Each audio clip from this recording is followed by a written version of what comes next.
we'll do the live thing first. Like,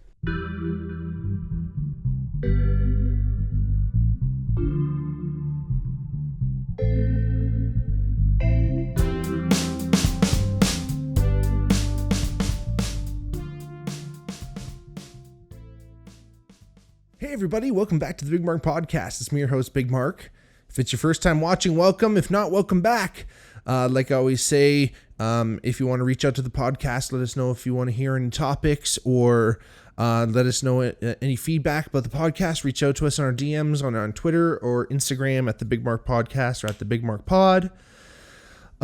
If you're watching on YouTube, please like and subscribe to the channel. If wherever you're watching or listening, please give the podcast 5 stars. I know it doesn't sound like a lot, but if you do rate it, it does good things with us in the old algorithm ski. And if you ever wanted to contribute to the podcast, go check out our Patreon, patreon.com/thebigmarkpod. It's different levels there that you can support the podcast. And today I'm really excited to do today's topic. As I'm sure many of you listeners know, I've worked in the beer industry, the craft beer industry, for over 5 years now, rounding 6. And I was mostly at one brewery. And again, I had so much experience at Sean and Ed's in Dundas. Great brewery. Go check it out. They do a great lager there. But it's, again, like I said, I was there for 5 years. So lots of experience. I worked behind the bar. I did deliveries. I did sales. And I worked a lot of like craft beer events, beer fests, beer cruises. That was really fun. One around Hamilton Harbor, and we set up a couple breweries. We're all on this cruise that went around the Hamilton Harbor, and we poured beer. It was really fun. Anyway, and I was immersed into the beer industry, in the craft beer industry in many different ways. When I first got into working at the brewery, I always thought, it's going to be a cool thing working at a brewery. There's music involved and it's pretty relaxed. I had a good schedule that was working with the band that I was in at the time. And it was really fun. And my buddy B-Rye, shout out B-Rye, was working at Forked River in London, another great brewery. It just fit. And again, five and a half years later, here I am. I'm kind of talking about in the past tense because recently moved on to another tremendous place of business. Still in the craft beer world, but kind of more on the production side. I'm working at an awesome place called Escarpment Labs in Guelph. They do brewer's yeast, so they make the yeast that actually goes into beer. And obviously that kind of brings us to today's subject, which is beer and everything kind of about it. I kind of thought about doing a little bit of a series. There's actually a great book series out there that kind of splits the ingredients of beer into 4 different books. And, I was thinking maybe I could even do a series like that and, kind of talk about the even deeper aspects of what beer is all about. But today's going to be kind of, a little bit of history, a little bit of what goes on, how to do it, not how to brew it. You know what? Like I said, I worked at the brewery for so long, I basically did everything but brew the beer. So luckily at my new spot, they actually let you use their home brewing equipment. And I'm going to try and brew my own beer sometime, which is going to be super fun. But let's dive into things. So the history of beer. It's one of the oldest drinks humans have produced. The first confirmed barley beer actually dates back to the 5th millennium BC, so 5000 BC, in modern Iran, or like Mesopotamia type area. And it was kind of interesting, kind of coming out of that era, in that region of the world. There was a lot of innovation happening. There was like a lot of like the scientists, their names were like Al-Khazir and like Al something, like Al was like a prefix for their name. And a lot of the things that they discovered were kind of also like named as like alcohol, alchemy, algebra. And it was like recorded in, like I said, early Mesopotamia and in Egyptian writings. And Egyptians, and it's actually kind of funny, not to deviate too far from beer itself, but alcohol more in general. The reason why humans kind of shifted, because, we've talked about this a lot on the podcast. Humans have a deep history with all types of mind-altering substances, from tobacco to, peyote to mushrooms and all that stuff. So there was a lot of natural things that humans were ingesting that altered their consciousness, but things kind of slowly morphed into more of a alcohol, driven culture. And I guess tobacco is involved too. Maybe not so much on the whole, but alcohol is pretty much, across the board. And honestly, in other countries, people are mad smoking. Like when I was in Europe, like people are smoking. So again, alcohol and tobacco, it's interesting how those two drugs kind of are very accepted. They're, right in front. They're up there. Again, I have nothing against it, but I'm just saying it's funny how we pick and choose which drugs we choose to kind of put on a pedestal. But at the time, in ancient Egypt and in other parts of the world, a lot of humans were using honey as a preservative, because honey is an awesome preservative. It doesn't go bad itself. And if you put things in it and kind of like submerge things to preserve inside it, it preserves things. However, I'm sure if you don't seal the jar properly, some, natural fermentation is going to kind of occur, and you're going to get things like mead. And, these jars of honey that people used to keep magic mushrooms in, psilocybin mushrooms or any type of psychoactive plant, started kind of becoming a part of this mix. So probably the early alcoholic drinks were like a half boozy, half like psychedelic cocktail, which would have been wild.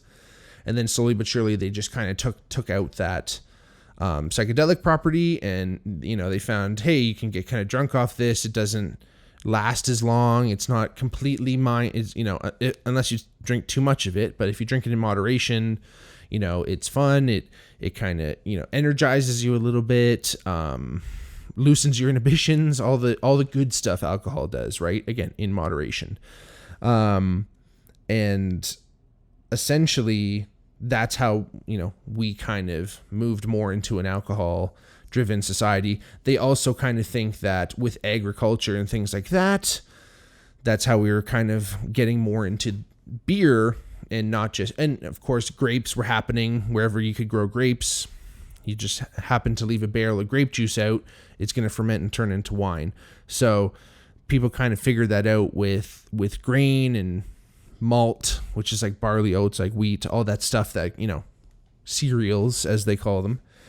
And basically any cereal that contains certain sugars can undergo spontaneous fermentation, which essentially means that there's wild yeast in the air, and yeast is extremely important it's vital for fermentation. It's a little bacteria kind of thing that floats around, and what it does is it eats these simple sugars and it turns them into alcohol and carbon dioxide. I used to say, when I used to do tours at the brewery, I used to say it burps alcohol and farts carbon dioxide. Whether that's true or not, I don't know. It's probably a crude way of doing it. It used to get laughs, but anyway, it produces alcohol and CO2 and other things too, like flavors, which is a big thing that I've been learning at the yeast plant. I don't know how to say it. Like, God bless anyone. I don't know if anyone's ever going to hear this from Escarpment right away, but I can't wait to kind of learn a little bit of a delicate way. Again, brewer's yeast definitely softens the blow, but yeast is just it's a rough word. Anyway,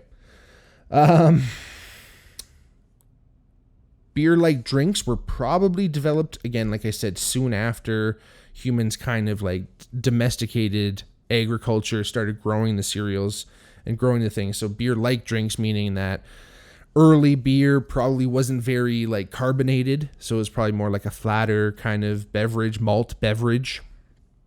And yeah, so whenever early humans started like doing agriculture is probably like when beer started, because whatever, they had a barrel of weed out somewhere, got wet, things started fermenting, they drank, who knows, right? Like when they're making bread too, like I've mentioned in one of the other podcasts, if you haven't listened to it, I did one about bread making. And when you make bread, you can do it with active or instant yeast, or you can use a sourdough starter. And essentially, if you leave your sourdough starter out long enough, there's like this like dark liquid that kind of forms on the top, which is basically a wort, which is like an early precursor of like beer. So anyway, humans are around grain. They're figuring things out. And the first written record of brewing actually comes from Mesopotamia, again, modern Iraq, from 4000 BC, which it's a passage about Ninkasi, which is the Mesopotamian god of alcohol, or god of beer, I think. Anyway, Ninkasi, you are the one who pours out the filtered beer of the collector vat, and it pours like the Euphrates. Anyway, it's talking about, obviously, Ninkasi, this god, this deity, is responsible for making beer. And it's interesting because for the longest time, until humans really understood fermentation, or that even yeast existed, they basically thought that like it was like God making the alcohol, right? Because they just had this like take wine, for instance, right? They just had this barrel of grape juice. They left it out. They weren't like inoculating it or pitching it with yeast that they cultivated. They didn't even know it existed. But again, yeast is all around. It's on different grains. It's in the air.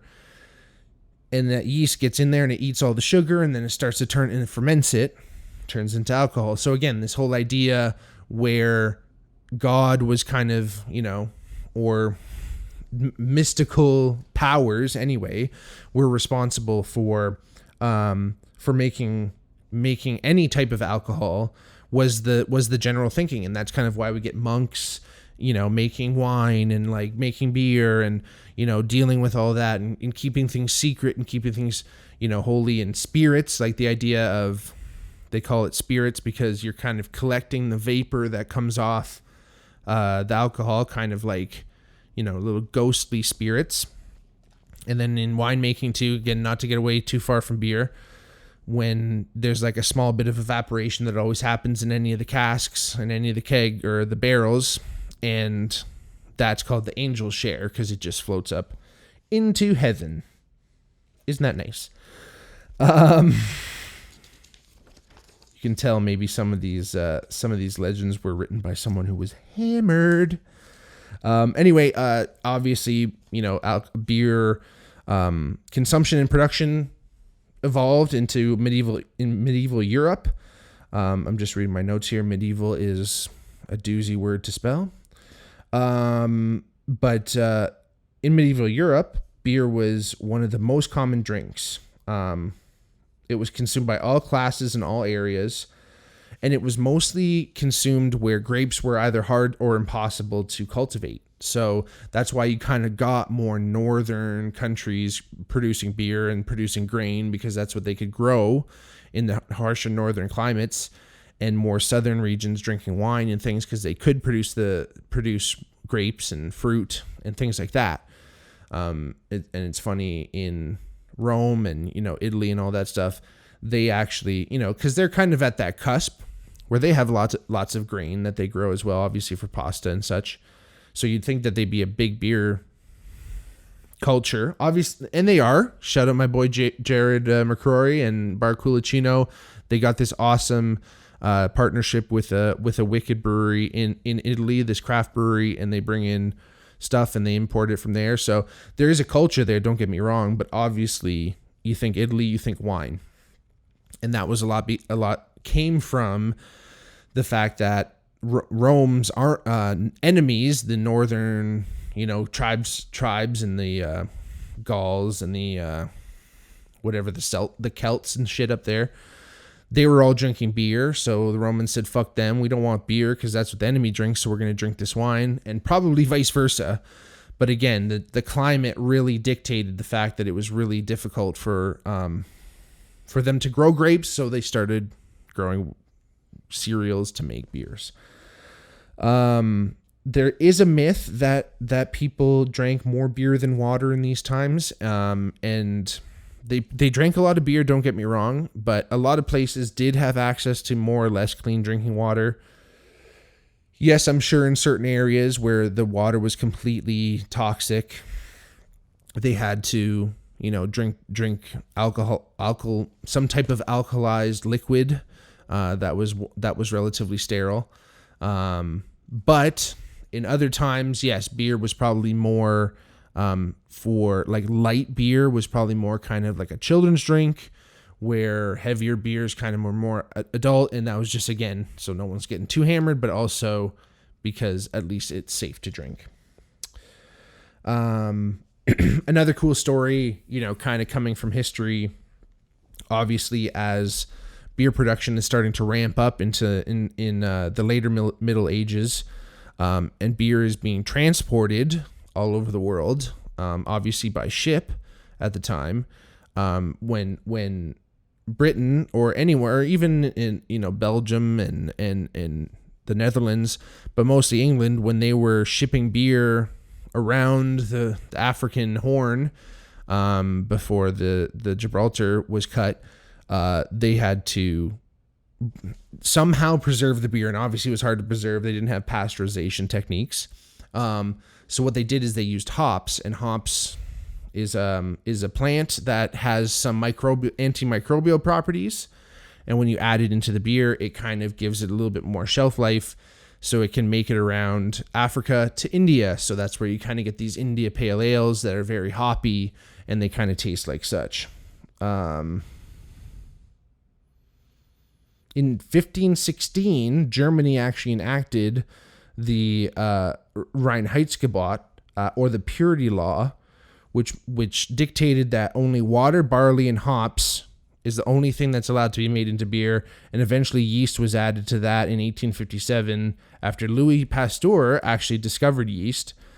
And then in 1987 or something, it actually became official German law that you can only have water, barley, hops, and yeast in your beer. So the 4 ingredients to make, a pure beer. A lot of craft breweries, follow this act. And, again, those 4 ingredients become basically everywhere you get your flavor profile and everything. So every beer you've ever had is a different ratio of those 4 ingredients. Sometimes there's no hops. Sometimes there's tons of malt. Sometimes there's tons of hops. Again, there's everything in between. Hops, again, are very close cousin to cannabis.